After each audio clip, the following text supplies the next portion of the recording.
not in Kansas anymore. You have my curiosity. Are you telling me you built a time machine? The Force will be with you. Assemble. Welcome back to Get Real, the podcast where we get real about all of our favourite pop culture movies and TV shows. I'm Sam, and with me today is my fantabulously emancipated co-host, Chris. Hello, and if you didn't guess by that interesting segue, I'll give you a sound effect. We're talking about Birds of Prey, or the Fantabulous Emancipation of one Harley Quinn. Do you know what emancipated means? It means you're getting divorced, essentially separated. Oh, it's typically research, used, I think, when children are getting emancipated from the parents. You just use the word emancipated to describe the words emancipated. While they're getting separated from the parents, so they are no longer their legal guardians. I didn't know that until right now. That's when I've always heard it, so I guess it's like a term of separation. So yeah, we're talking about Birds of Prey. Yeah. I mean, this isn't like my opinion of the film, but it doesn't even feel like I really watched that film last night. Do you know what? Like, it seems to have just sort of almost left my memory. Like, the only things that I'm remembering are kind of like the trailers and then like the last 5 minutes. Yeah, I feel like I just really passively watched it. Yeah. And maybe that's my fault, not the film. But it was like I walked in and sat down, and then the next thing was the trailers came up and I walked out. You feel like you that's mentally walked out of that film. That's it. That's the film. So that's our review of Birds of Prey. Okay, we'll see you next time. No, we've genuinely got some good things to say about it. We've got some news to run through first, then we'll quickly mention the BAFTAs, not as much as we've mentioned the other awards, like literally 2 seconds, and then we'll get on to Birds of Prey, and we have got some things to say about it. Yeah, more than 5 seconds. Yeah. So okay, so let's start off with the news.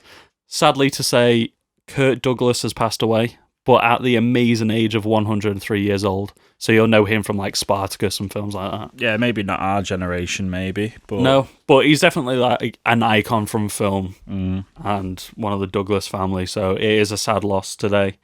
But 103. That is old. Can't begrudge that. No, definitely. That is a Hollywood age, that. Well, a Hollywood age isn't really very, very old normally, is it? Well, it's either 27 or it's 103. It's the 27 club, isn't it? Cutting deep. Yeah. But yeah, sad to hear, isn't it? But yes. Another one gone. Another one gone. But many more coming in. Yes. Always optimistic here at the Get Real podcast. Yep. So let's get on to some brighter news now. So yeah, I'm going to cover off some bits. So we've got a confirmation of Mandalorian Season 2 for October 2020. Yeah. Which is a lot sooner than what I thought we'd probably be getting Mandalorian. Yeah, considering there's not much buzz from like the set. Like when Season 1 started, we like knew that it started and like it was like go, go, go. Well, I think they went straight in, didn't they? So I think they've maybe filmed straight in from Season 1 to Season 2. I think it had already been greenlit for Season 2 before it went live. Yeah, before Season 1 went live. But yeah, it's confirmed. Have you also heard that apparently they've got plans for 5 seasons of it? 5 seasons? 5 seasons, which is what you asked for. Oh, 5 more seasons. Release dates. So yeah, we've got release dates for Falcon Winter Soldier. Yep. And we've also got a release date for WandaVision. Mm-hmm. I haven't got them in front of me.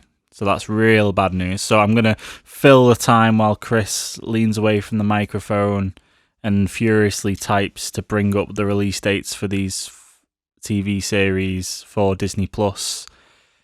It's not saying anything. It's not saying. It's just saying 2020. So it's going to be this year. Okay, Falcon and the Winter Soldier scheduled to premiere in August 2020. And WandaVision. And I'm going to fill the gap again while Chris looks for the WandaVision. Very professional here at the Get Real podcast. December 2020. Okay, so we've Christmas got treat. August. We put this on the Instagram the other day. How do we not remember this? Yeah, well, we've got August, then we have October for Mando, and then we've got December. Yes. Nice little bit of binging over the holiday period. Also, we had the Superbowl trailers for both of these. Yeah. As well. Do you want to talk some cool stuff that we saw from them then? Yeah, so Falcon and Winter Soldier, a bit more of a better look at... Well, you saw it opens with a shield, doesn't it? Which is pretty cool. So we see Sam Wilson has got the shield at one point, mm-hmm. and people seem to be linking that house with possibly the same house that Maria Rambeau lived in Captain Marvel. Maria Rambeau. Oh, but I've also heard people saying that it's the Avengers house.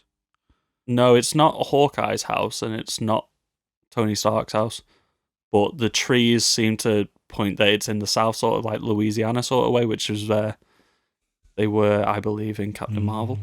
Could be like safe houses, Avengers, like probably. Avengers safe houses or something. It might just be a completely unrelated house. Yeah. People look too deep into these things. But we saw Baron Zemo's back. Yes, with the full mask. The mask wasn't in the trailer, but we've seen that from leaked footage, and that looks pretty cool. Yeah. He's not got the crown or like the cheetah print fluffy shoulders yet and the sword, but it's closer to the comic books. Yeah, we're getting He's got the purple ski mask. Sometimes it doesn't need to be exactly close to the comic books. He's such a campy villain from like just after World War II, when they tried to get Captain America away from punching Nazis. They were like, okay, let's give him a guy in a purple ski mask. Yeah, it's far, isn't it? And we see people in wingsuits.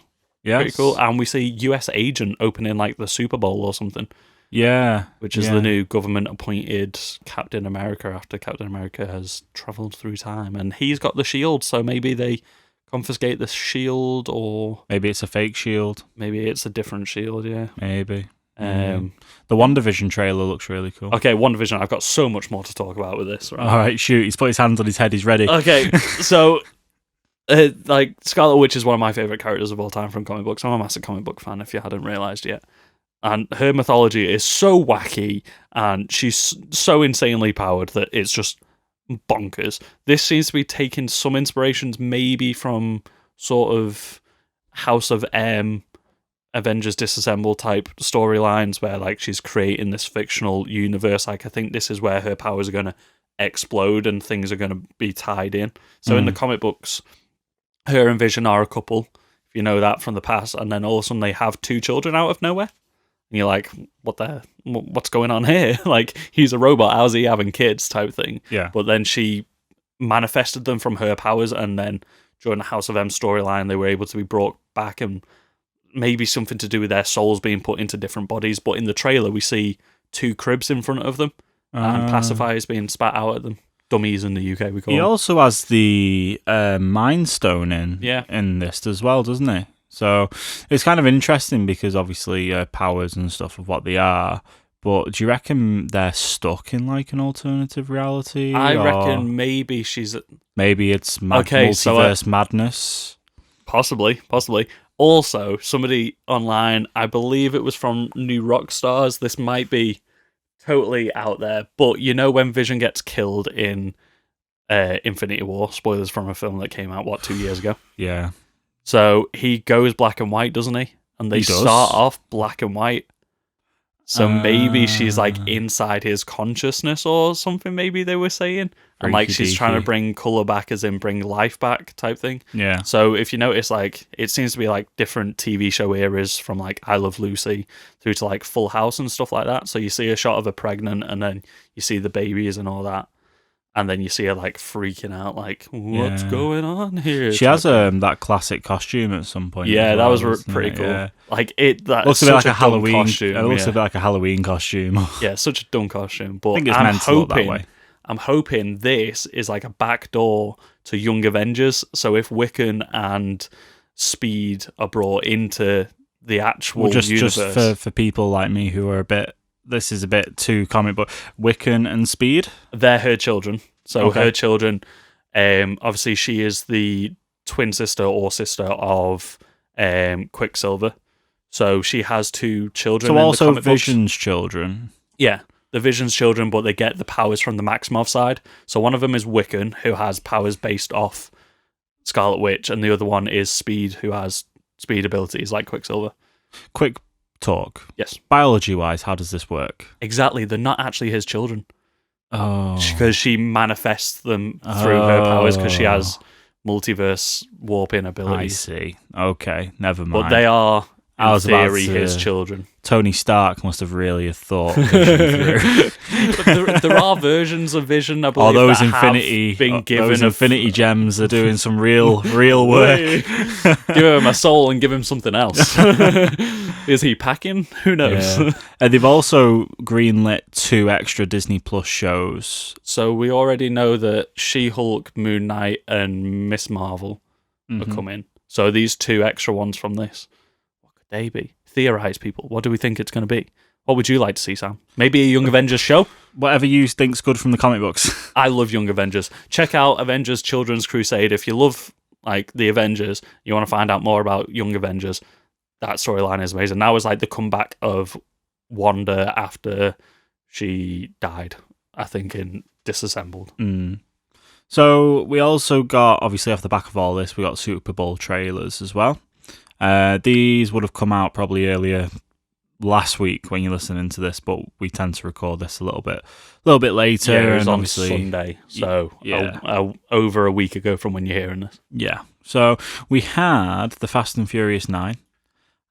I've not. Do watched. either of us care about the Fast and Furious films? Nope. There was also a No Time to Die, which I'm actually really excited about. The Fast and Furious 9 trailer looked good. We'll say that before it goes, but also it looks like complete and utter bull. Like John Cena's Vin Diesel's brother. Did you see that? That was the most obvious reveal ever, and they built it up like it was this massive reveal, and then Han comes back at the end. He's dead. Did you see the poster with John Cena, and he just looks so like out of proportion on the poster? It's just so weird. He's like got this little tiny head. It's like, Massive body, tiny head. it's like almost like this strange perspective, like where the camera was like down shooting up at him, but then they've like perspective shifted it, so it looks like it's just odd. No Time to Die. That was just a bit more of an in-depth look at what we already had. I'm excited for it. I like the Bond films. Yeah, I like really like Daniel Craig. Yeah. I think he's one of the best Bonds that we've had. Do we think he's going to die in this? Is this his last one? Everyone's been his last one.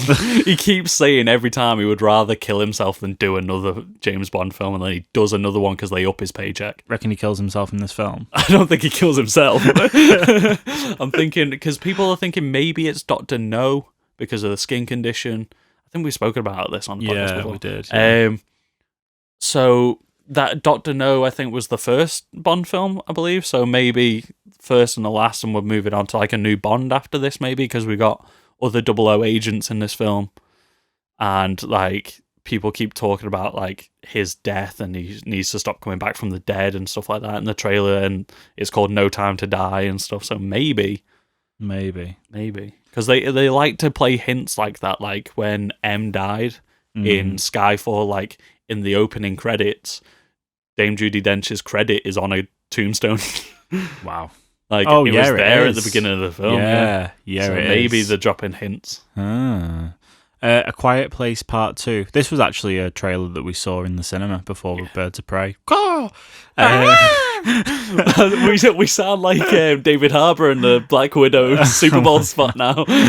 If you haven't seen that trailer, just watch it. And when he opens his mouth, listen to the music in the background. It goes like, as he's like screaming. It's like he's got this giant horn voice, like he is the Inception horn. So I've not seen A Quiet Place Part 1. Neither have I yet.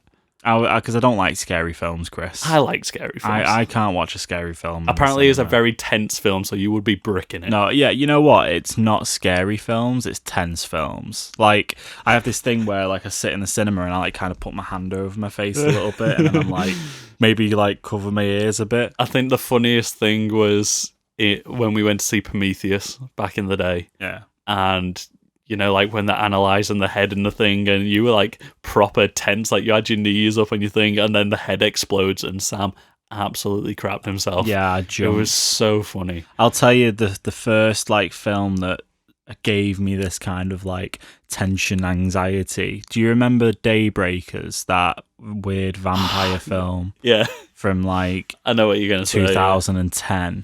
Yeah, that I remember. I went with someone to watch it at the cinema, and I just totally full on embarrassed myself. And it was like, was that when like one of the bodies explodes in the bag or something? Yeah, that was it. Yeah, it's on a table, and they're putting vampire blood into whatever this corpse or whatever, and then it just goes silent and it explodes, and that was it. I was done. I was like, I de-aged like mentally by about 5 years. So this was like just as like we were becoming mates, really, that back in 2010. Yeah, it must have. Yeah, and because we met through a mutual friend, and I think was it Jamie that you went to see it with? No. I remember him like telling me the story in front of you, and you got so embarrassed, and I just found it hilarious. Yeah, no, it was a bad time. Anyway. I'll tell you about it after we've recorded. Okay. So, what else did we have? So yeah, Super Bowl trailers. I've just gone and searched Black Widow. Daybreakers. So we had Black Widow. Yeah, Black Widow. That was cool. Any new footage? We had Taskmaster doing the Captain America shield flip. Yes, we also had Taskmaster shooting through the air. Was it? Or am I thinking James shooting Bond? Through the air? You said that's so weird, and it still doesn't make sense. Don't most bullets go through the air? No, like in a parachute. So like parachuting out of a jet or something, and he's like following her and he's shooting her. I don't know. I don't remember that bit, but the main bit is David Harbour's Red Guardian doing a weird squeal. That's all you need to know. I'm really looking forward to him in this film. Also, Florence Pugh, I'm so excited to see more from her. I watched Little Women last weekend. Phenomenal film. Yeah? Actually phenomenal. Remember when we was going to talk about that film and get a guest on? Yeah, so I hope we still can, because I want to talk more about that film. Yeah. So hopefully we can talk about it in another episode. We'll get somebody on and we'll do like a few like female-led films from like Bombshell. Have you watched Bombshell yet? No, not yet. Bombshell's really good. Have you seen that one? Yeah, me and Emily watched it the other day, and it was. So we've got some films to talk about then. Yeah, we do. So Little Women was phenomenal, and I don't know, like Laura Dern in Marriage Story was fantastic, but Florence Pugh should be winning all the awards for supporting actress because she is like co-lead of that film. I feel like she has a lot more to do than Laura Dern does. Yeah. And she is just fantastic in it. So I'm excited to see more stuff from her. She's great in Midsommar. She was great in Little Women, and she's in Black Widow. Like, her career is on the up. I'm so excited. We do digress. Yes. We also had a Top Gun Maverick trailer. Military porn is all that is. I was just watching the trailer before I came to record this podcast. I'm like, it looks like the story's going to be paper thin. It's just Tom Cruise flying fighter jets. This film this film trailer really made me realise how frozen in time Tom Cruise is. He's absolutely... He's just going back to the roles from his prime, isn't he? No, I mean like physically. He's frozen in time. He's like, he just has not aged. No, I don't think he's aged since the 90s. No, like if you watch like the Mission Impossible 2 or whatever, the one where he's climbing up the mountainside in the desert or whatever. He's just got a haircut. Yeah, that's it. He's literally just got a haircut and he's got a few wrinkles, and it's like he looks no different. Still runs the same. That man like is a maniac. That Scientology must be the fountain of youth or something. It is. And maybe you might he's have got missed that it. alien juice being injected into him. Yeah, you may have missed it, Chris. Chris? You may have missed it. I might have missed it. Missed what? There was a Sonic the Hedgehog trailer at the Super Bowl. I did miss that. I haven't seen that one. It's because it's not really a Sonic the Hedgehog trailer. Oh, I remember the one that you're talking about, where he's talking to sports personalities. Yeah, and they're like saying, he's so good, he's but so I just can't get faster than him. And then it's like, plot reveal, it's Sonic directing the trailer. Plot twist. And yeah, if you didn't realise, the CGI is fixed, so this is a better look at this new CGI Sonic the Hedgehog. And I'm kind of excited for this film. And take all your partners to go watch it because it's out on Valentine's Day, which is just a really bad idea. Me and Charlotte are going to go see it the day after Valentine's Day. Terrible. We both love Jim Carrey, and he looks good in this, and it's Sonic. Charlotte likes James Marsden, even though he's the plainest man alive.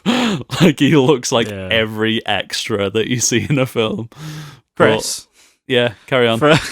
For all those couples out there, or potential couples that haven't actually got together yet, would you say that taking Sonic for a first date on Valentine's Day? No, don't do it. No. Maybe when you've been with them for 4.5 years, maybe go see Sonic with them for Valentine's Day. Do it, because if that you need to test that person's mettle.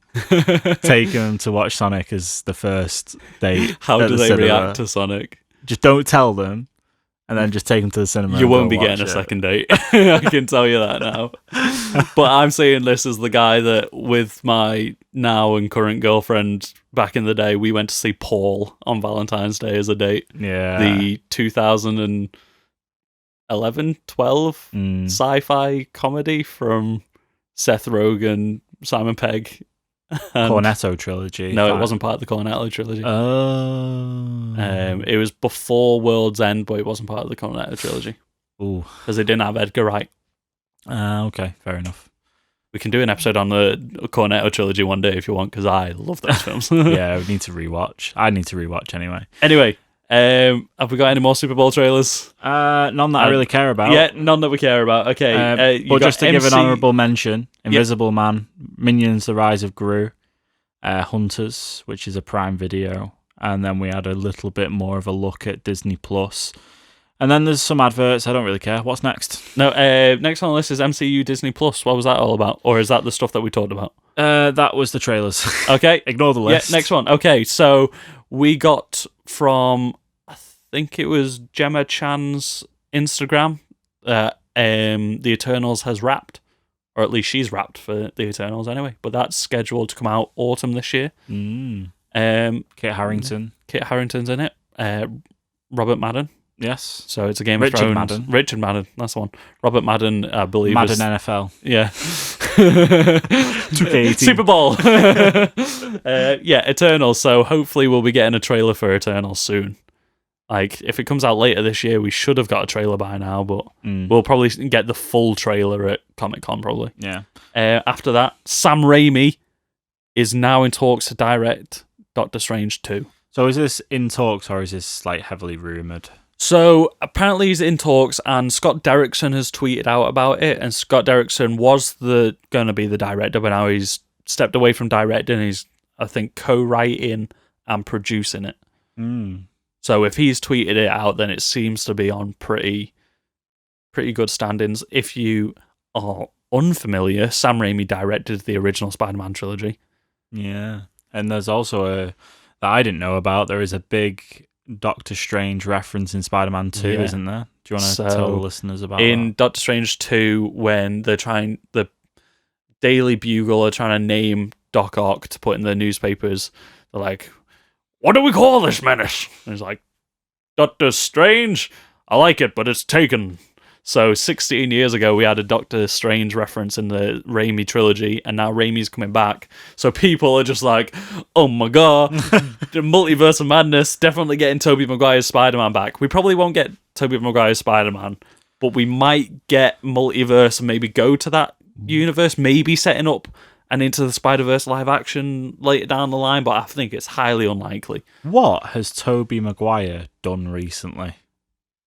Indie films that nobody watches. Because literally you type his name in onto Google and you get the Spider-Man trilogy, then you get The Great Gatsby, and then Brothers. Pleasantville probably as well. Yeah, that's on there. Pawn Sacrifice. Seabiscuit. Back in 2003. Yeah, and that's literally it. So if anybody knows or what Tobey Maguire is I was about doing, to say Sam Raimi. Tobey Maguire, hit us up. Let us know what you're doing lately. Apparently there is... there's literally the first article I see when I type his name and scroll down is, where the hell is Tobey Maguire been? And then I feel like he's having one of those moments, like Shia LaBeouf has every other year. Yeah, and then there's a photo of Elijah Wood.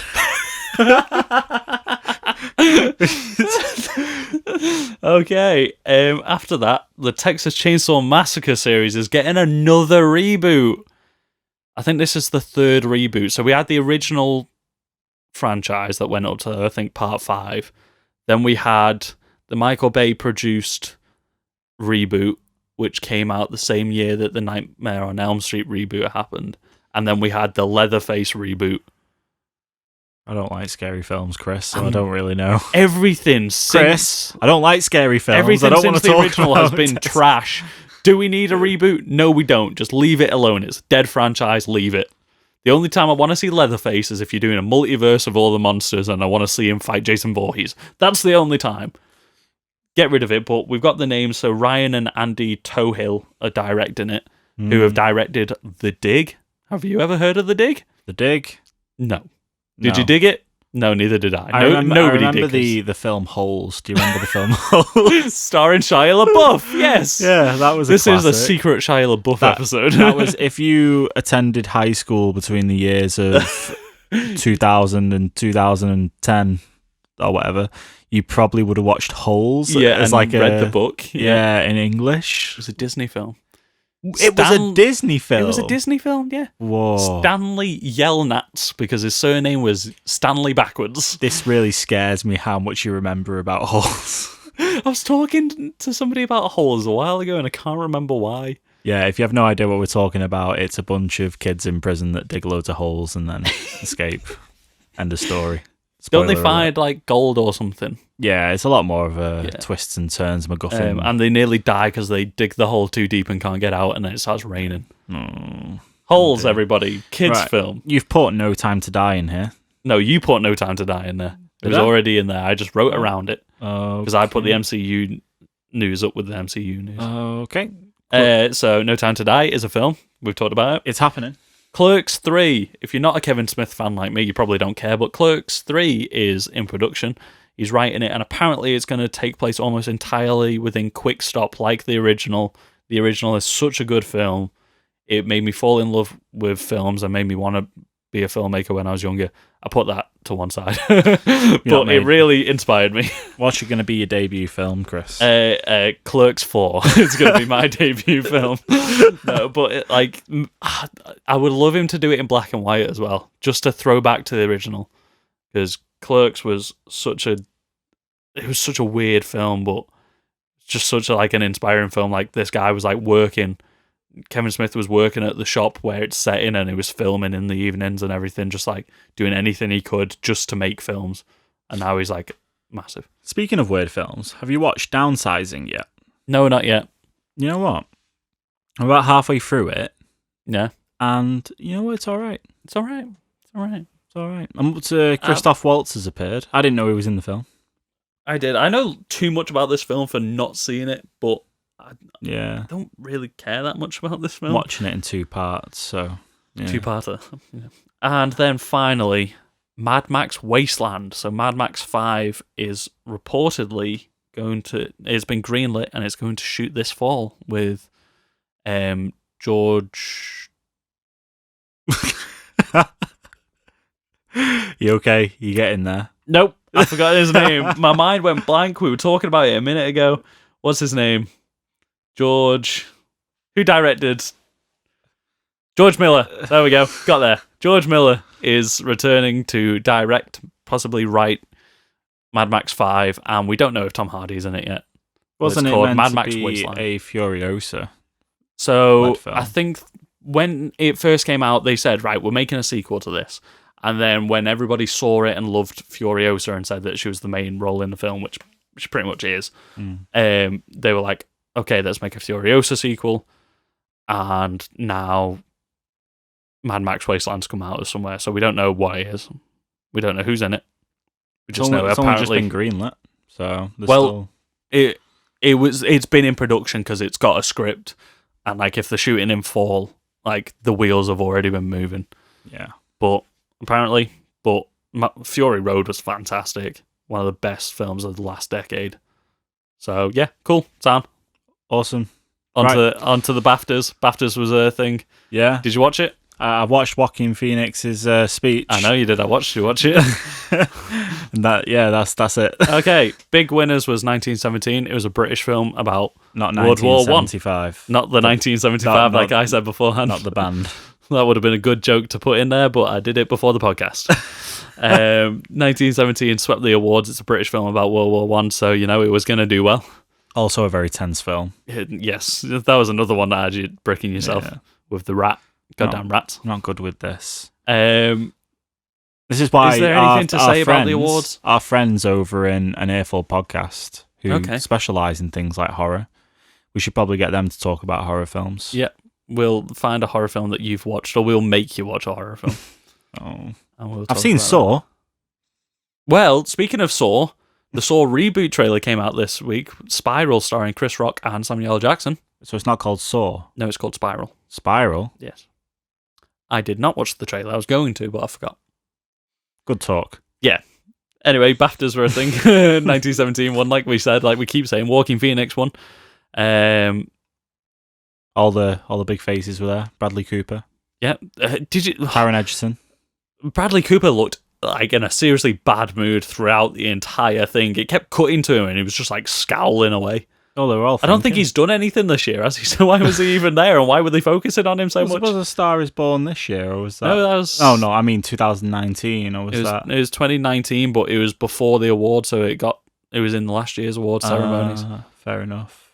Maybe he got the wrong memo. Maybe. I mean, up they last invite year's people who are prolific in the industry. Even Did Adam Driver win anything? Nope. This year? Brad Pitt won, but he wasn't there to accept his award. There were lots of Harry and Meghan jokes. So Margot Robbie accepted his award and gave a very funny speech for him. Speaking of Margot Robbie. Yeah, speaking of Margot Robbie, because the BAFTAs were, they were good. I like the BAFTAs, but it's just the same people winning that have won all the other ones. Parasite won Best Original Screenplay, which was nice to see, and it won Best Film Not in the English Language. Is that the title of the award? Yeah. Not just Best International Film? No. So the Oscars have changed it to Best International Film this year. Yeah, it seems like a bit of a weird award name, doesn't it? The film best not in the English language. Not in the English language. Yes. And Bait won as well for another award, but I can't remember what. Speaking of Margot Robbie. Yeah, speaking of Margot Robbie. There's Birds of Prey. Circling above us right now. Vultures. Birds of Prey. Some would say Birds of Prey. Some would say Fantabulous. There's only one of them named after a bird in this film. Just saying. There is a lot of mentions of birds throughout the film, though. It's mostly from Black Mask, keeps referring to birds. And then Black Canary. Well, no, just in general. Oh, yeah. Referring to birds and stuff, and I'm like... See, bit on the nose. So I never really... we're going to talk about Birds of Prey now, so we're going to get onto the topic. Yep, non-spoilers first. Non-spoilers first, then talking about spoilers. So, Black Mask, I've never really ever looked into the character of Black Mask. The only Black Masks I've seen are the ones from the Arkham games, and very, very loosely mentioned in some comic books that I've read and stuff like that. So I didn't really know what the vibe was going to be for Black Mask, especially Ewan McGregor, because he obviously is quite a lanky guy, and every time you see Black Mask, he's like this big old hench, like a guy that loves to fight in a suit, that could fight hand to hand with Batman, So I really liked the take that they had on him. Yeah, so did I. It was a much different approach. It was almost a little bit menacing, but a little bit because of mentally unpredictable. Go with me here. It felt like his character from Moulin Rouge took a really dark path. Yeah. It was sort of like that theatrical, almost campy. I feel like him and Victor Zsasz had almost a very queerbaity relationship. Yeah, they got I'd say so. Up in each other's face a lot. There was definitely homoerotic undertones to their character. I really liked that. It was really different from every other version of Black Mask that I've ever read or seen. But it worked so well. So the Victor Zsasz that we get in this, do you remember before when they had just kind of announced casting and they shown off that really quick shot of everyone in the costumes? It was the screen test, wasn't it? Yeah, the screen test. It was before they had put any of the scars on Victor Zsasz' face, and it was just a shot of him being this guy. Yeah. Just a guy. Just a guy, basically, he right? He pretty much turned out to be just a guy in this film as well. Yeah, but I really liked what they did with him. He was really, really creepy and weird. And I was a bit worried because obviously he's meant to be a really weird, creepy character, isn't he? Because of all the scars and everything, and a bit psychotic. But I feel like he wasn't weird enough. Really? He didn't seem unhinged. He seemed just weird. He would go from just being when they just picked up the diamond. It's not really a spoiler. They just pick up a diamond from somewhere. Yeah. And he's just sort of leaning there, smoking away. He just seems like a normal mobster, but and then he'll go around licking people's faces. Yeah, but that's what you tend to find with these newer DC films, is that the characters that aren't, say, Wonder Woman and Superman and Batman, they do tend to blend more at street level. Yeah, I just kind of wanted him to be a bit more unhinged. Like, Yeah. he didn't seem like a psycho killer for most of it. Yeah. Like, he seemed to, like, have the flashes of it, and then it would just be, like, a normal mob guy. Yeah, I think that, though, that bit where he's leaning outside and he's just acting like a normal mob guy is almost like, why is Harley Quinn just in a breakfast bar getting a sandwich? Yeah.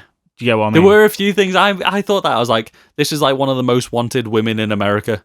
Like, a It's the murdering Joker's girlfriend. Yeah. I was like, surely, like, there should be police after her all the time, or superheroes after her all the time, and she's just able to just go about a normal life and order egg sandwiches. And, like, in the roller derby and stuff like that, which is, like, all right, she's in, like, an underground roller derby type thing, but then she's just going out for drinks and stuff, and, like, people are just serving her, and, like, she's just got a group of mates that are just casually talking about her and Joker's relationship. Like, it feels so weird. Like, it feels like she's not, like, she's this iconic supervillain, but also she's not. She's just, like, somebody's mate. Yeah, I kind of like it that. was strange. Like, I liked it, but it was strange. Yeah, because it grounds her character a little bit. So it's not like, and that's probably quite refreshing, because in a lot of superhero films, it's always these really elevated characters, like your Iron Mans and your Captain Americas and different. This is Marvel, not DC, but your Superman and your Batman, your Shazam, yeah.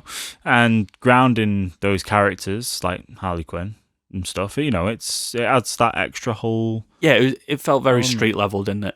Yeah, definitely. But it was just sort of weird, like they were keying her up to be like this iconic person, like everyone's most wanted, and then she's just like going about living a normal life. It was strange. It was good though. What did you think about, like, we talked about the male characters of the film, but this is all about women.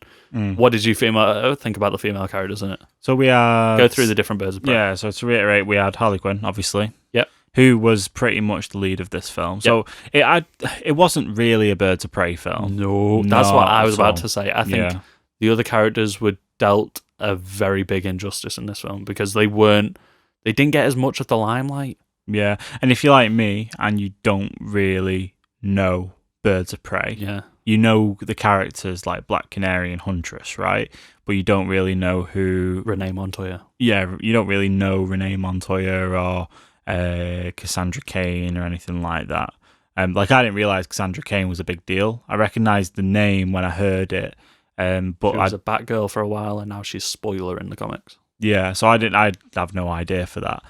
But those characters just fell really flat. And so we had Harley Quinn, obviously, who's the limelight of the film. You had the Huntress, who comes in about halfway through. You had Black Canary. I think Black Canary was really well done. I like the different take on her for that.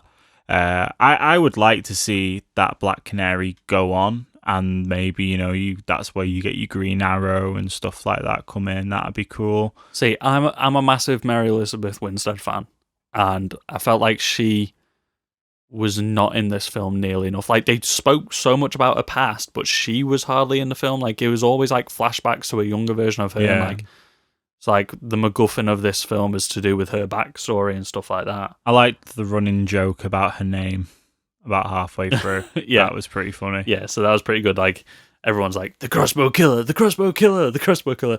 No, she calls herself Huntress, but nobody uses that name. What did you think of all, like, they were very Suicide Squad? Suicide Squad?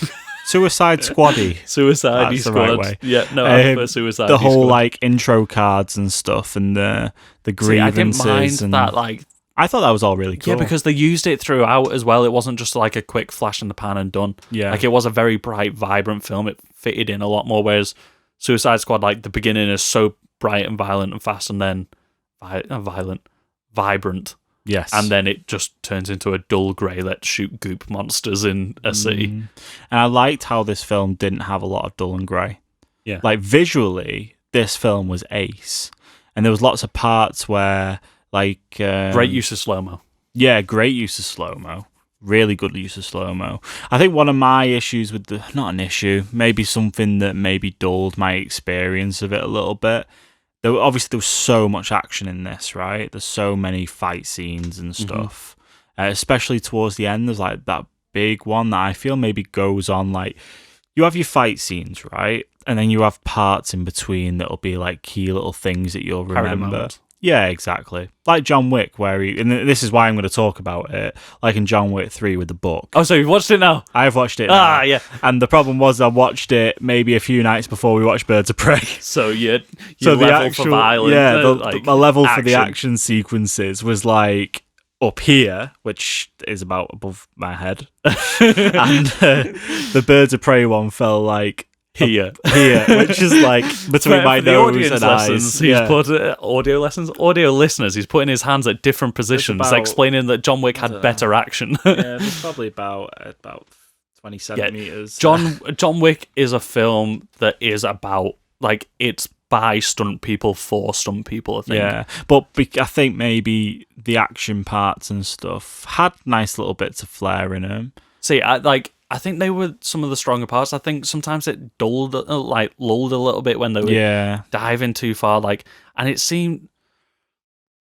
there wasn't a team up or anything until literally like the last 20 minutes, and I felt like that harmed it a little bit, keeping all the characters separate. Yeah. So the elevator pitch, we haven't even done this yet. Like, so let's get into a bit of the story. So, they need to find a diamond because it's got the Bertinelli fortune inscribed into it. Well, that's not where it starts off, right? Well, this is what I'm about to say. So, Harley Quinn. I don't know why I keep giving her full name now. People call her by her full name in this, which is cool.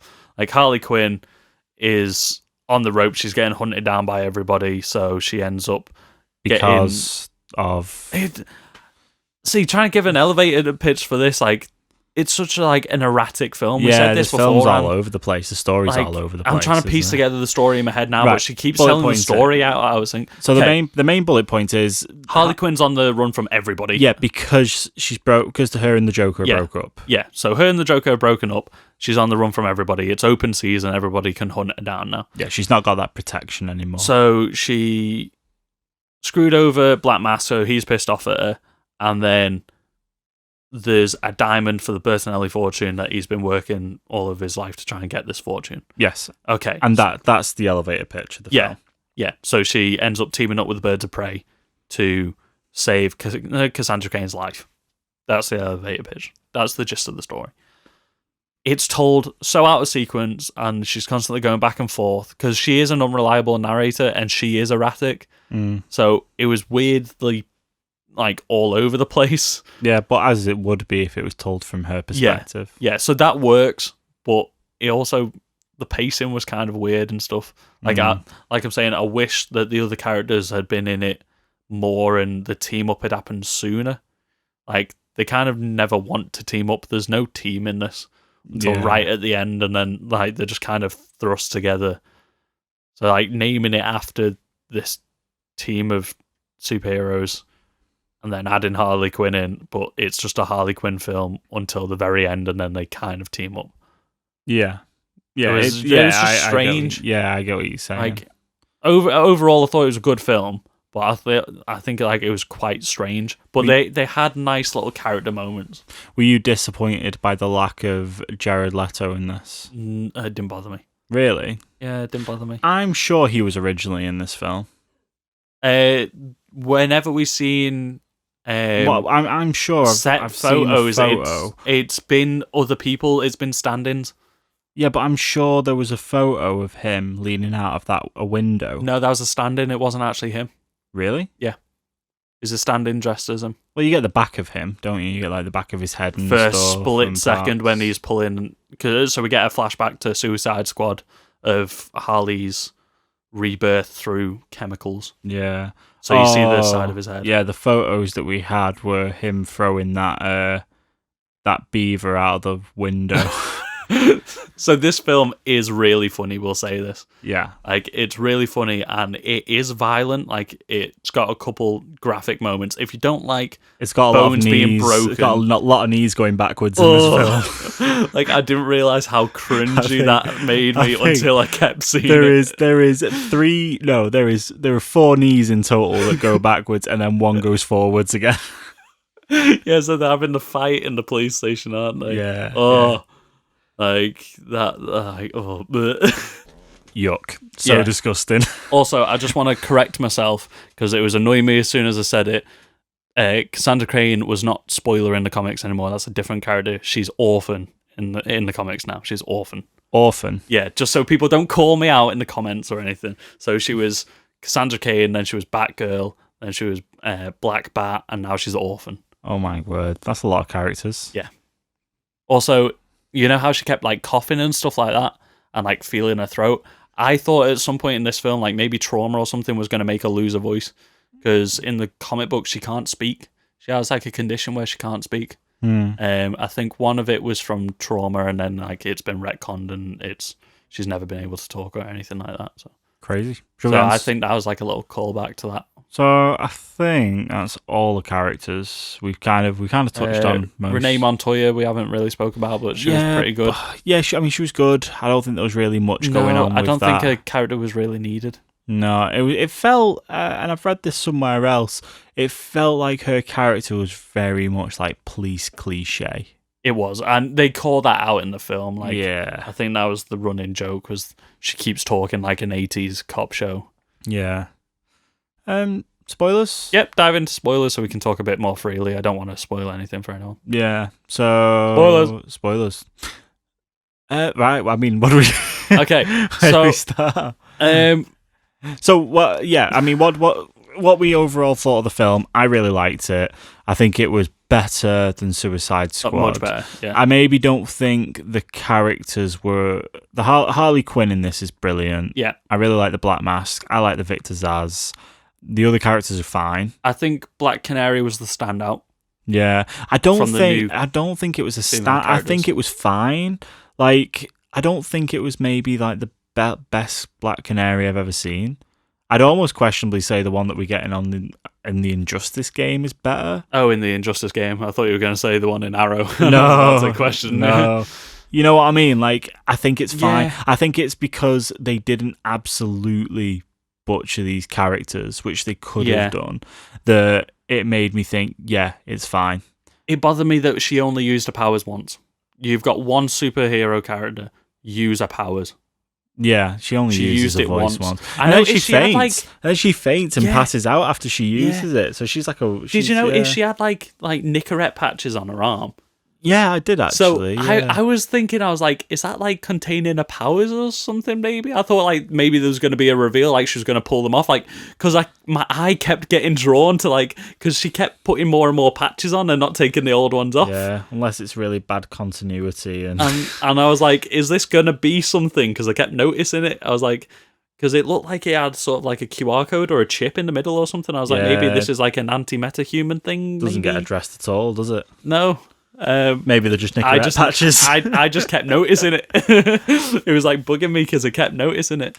I was quite gutted that we only got Black Mask in Black Mask right at the end. Which is exactly what I said was going to happen. We had a flash of it at the beginning, near the beginning, didn't we? When they were torturing the guy. Yeah, and when it does that whole cut to Black Mask when they're talking about Roman, it's that shot where he shoots Renee Montoya. Yeah. It's the same shot. Yeah, at the end. So we don't even get that much of Black Mask. We get 2 shots of him in a mask. Yeah, which is exactly what I said was going to happen. But I mean, if you're going to pay for Ewan McGregor, you're not going to put him in a mask for half the film, are you? I mean, he was menacing in the mask. Like, there was a really cool looking mask as well. Yeah, But he has like a fascination with faces and masks all the way through. Like in the shrunken heads and like stuff, he cut that guy's face off. Oh, I got Victor's ass to cut that guy's face off. Like, total, that was like... Total death in the family. There we go, we got it. Death of the family. Death of the family. Yeah. So Joker in the New 52 had it cut his own face off and then wore his own face as a mask. Yeah, totally got those kinds of vibes. Yeah. Is that a Black Mask thing? Not that I've ever seen. Like, his fascination of masks is always a thing. Yeah. But I don't recall him peeling people's faces off. Yeah. But maybe that's just... Maybe it's just a Victor Zsasz thing. But that was pretty cool. Did you notice there was not a single redeemable man in this, except for the cook, who's in it for 2 seconds, who makes an egg sandwich? Oh, no, there was... Oh, yeah, the doc, he because even he betrayed her. There's not a single redeeming... So this is like Bruce very much... the hyena? Yeah, I guess. I guess. Also, apparently, Margot Robbie in talks, if there's going to be another one, wants to bring Bud and Lou, which are her two original hyenas. She wants to bring both of them in so that she's got two hyenas. Nice. This was like a pretty gnarly hyena. This was like very much like a girl power film. So there was like no redeemable men in it at all, which I thought was like quite an interesting writing choice.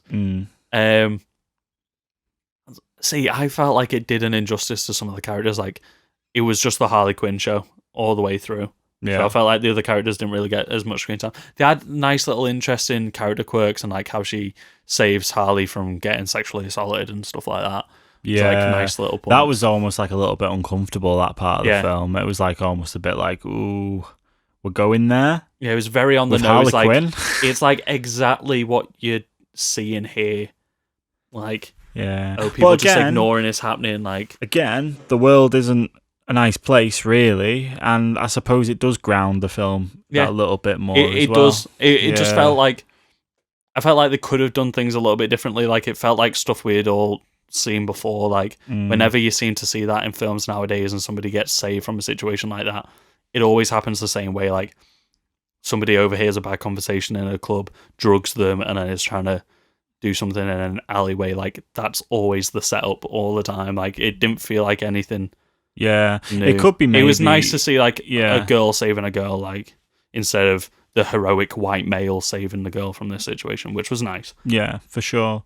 I mean, it may not have even been as sinister as what we could speculate that was going on. Maybe they overheard that she broke up with the Joker, and then they just wanted to cash in on revenge or whatever, you know, like all the people. And I well, they said, "Isn't this Joker's girl?" And it's like, not anymore. Like, she's mine, like type thing. Yeah, and maybe they had a grievance. I loved that whole theme of like these people appearing and having this like grievance against her. Checklist of grievances.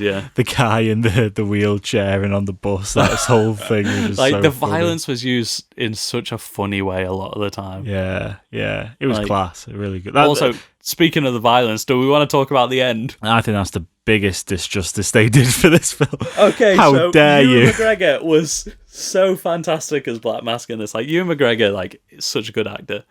And then he gets blown in about 5 pieces. Like, and you actually see him explode into 5 pieces, and like a leg almost hits the camera. I couldn't believe it. Because it happened so suddenly. So like Cassandra Cain's just there, like, oh yeah, pulled out the pin on this grenade. So Harley like kick flips him off the pier, and he just. Yeah, he hasn't got the high ground. He does not have the high ground anymore. That didn't do Stealing my joke. Stealing my joke for the podcast. Steal it. Yeah, like I was like, whoa. Not even going to bring him back for any. I think they're at that point with the DC films where they're like, anyone could be the last one. Are we going to use Black Mask in anything? Probably not anymore, since we used him in this. So just kill him. Yeah, I mean this DC film with Birds of Prey, it has obviously it's like Harley Quinn, right? Connected to it. Obviously hints that Joker is the same Joker, because you see the back of the head, it's the same hairstyle and all that business. She's still got the same origin and everything, and she talks about the events of Suicide Squad. Exactly. And you have Jai Courtney's Captain Boomerang on the wall in the police station as nice wanted. I know that guy, whole thing. So where does this leave us with the Matt Reeves' Batman? I think that's going to be completely unrelated. I think that's like an Elseworld story. I think it always like a has Joker thing. Yeah, as in Todd Phillips' Joker. Yeah. Unless it's like an official reboot. Unless it's maybe a prequel, and it's Batman when he's younger, because obviously the Ben Affleck Batman is quite older. Yeah, because they have said that he's playing Bruce Wayne Batman, and obviously Robert Pattinson's a lot younger. So I'm going to guess it's going to be like early years Batman. Yeah. Before like all the crazy villains start coming in. Yeah. Like he's got more like the street thugs. Maybe it's like in his prime Batman. Yeah, because they also say it's like more of a detective story as well. So it's more of a detective comics rather than Batman. Be cool if it's more like your Arkham Batman that you get in the games and stuff, where he's like full on Batman. Because obviously the Batman we get from Ben Affleck is a bit more of like... He's like a Justice League Batman. Yeah, he's like in the role, right? It's the day job being Batman, but it's like he's not as into it. That's why he has to go and do all that training and stuff and things Get like back in that. the action. He's a bit gritty because of what happened with Robin and Is stuff. it Which we never got. Dark Knight the explanation. Returns? Yeah, which we never got an explanation to what happened with that. I don't Robin. think we're ever going to. I think Ben Affleck is out at this point. I thought he was good. Snyder Cut. Snyder Still a got thing. released this night. Apparently, a new video's dropped, I think, yesterday or today, of a behind-the-scenes stunt video. So, like, one of the previs, like, this is how we're going to shoot it on set of Batman versus Parademon. Apparently, is a really gnarly fight. Wow, we'll check it out afterwards. Yeah. I think that's kind of left us off with Birds of Prey. Yeah, it was good. No. I'm seeing a lot. What about that post-credit sequence, Chris? The one that we you stayed said, around for. The one that you said we had to stay around for. Yeah, because everyone was making big videos about it and like big headlines about this post-credit.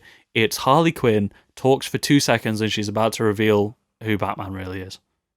Was and she? It's just a voice. Yeah, she was like, No, I think she goes to say... Batman is... No, she doesn't. She says Batman and goes to say something like really inappropriate.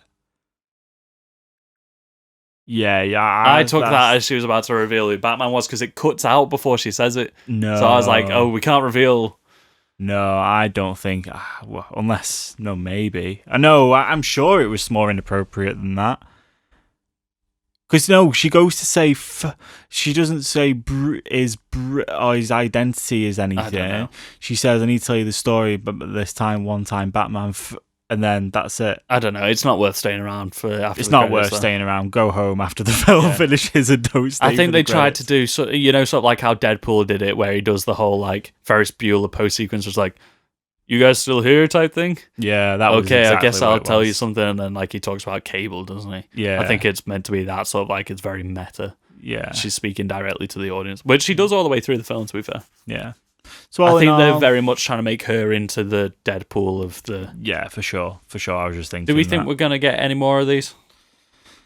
It's It's also certified fresh. It's got the, I think, second highest Rotten Tomatoes score at the moment for all the DC films. Yeah, DC films. I'd see. You know what? It wasn't. I knew what I was getting myself in for when I went and saw this film. Yeah. I knew what you know what you're gonna get. Yeah, I liked it a lot more than maybe I seemed like when we were talking about it. I think last episode I seemed to be on a bit of a downer from it. It was definitely worth a watch. What we said last episode was if this film is what it looks like it's going to be from the trailers, then we're be happy. alright. Yeah. And it was what we thought it was going to be from It the was trailers. exactly what you saw in the trailers. And a little bit better. A little Yeah. bit more. It wasn't the disappointment that Suicide Squad was. The characterization was a lot better than I thought it was going to be. Amen. Yeah. Cool. Chris, Yeah, do you want to tell people where they can find us? I will. So follow our Facebook page, Get Real Podcast. Follow us on Instagram and Twitter at Get Real Pod, and email us at getrealpoduk@gmail.com. One day I'll get that right. Yeah, I always, because I'm saying at for the Instagram handles, and then I forget that in an email address, at does not come at the beginning. Yeah. You can also listen to us on Apple Podcasts, Spotify, and all your other podcast hosting platforms. Yep. Google Podcasts, Stitcher. TuneIn Radio, iHeartRadio, all that sort of good stuff. 5-star ratings, favorite, subscribe. all Yes, absolutely. Please. Share us with your friends. If you have any mates out there who love listening to film podcasts. Yeah. And two guys that just like to talk stuff. that. Just chatting. Just chatting. Nothing planned for next week yet. No. What films are coming out? Lighthouse has just come out in the UK. We'll have to talk about the Oscars, I guess. Yeah. Even if it's just briefly. We have a really good idea of an episode planned with some friends about a Marvel retrospective. Yes. Which would be about very cool to everything do. up till Endgame. Yeah, which would be very cool for us to get out before Black Widow. Yeah. So, yeah, we will see you next time. Please make sure you, like we said, leave a rating and review. It definitely helps support us. And let us know what you thought of Black Widow, and let us know what you want to... Black Widow? Did I say Black Widow? Yeah, come back to this episode in like 5 months and let us know what you thought of Black Widow. No, let us know what you think of Black Widow before you go see it. No, let us know what you thought of Birds of Prey and what you want us to cover in the future. Thank you very much. Cheers. See you next Monday.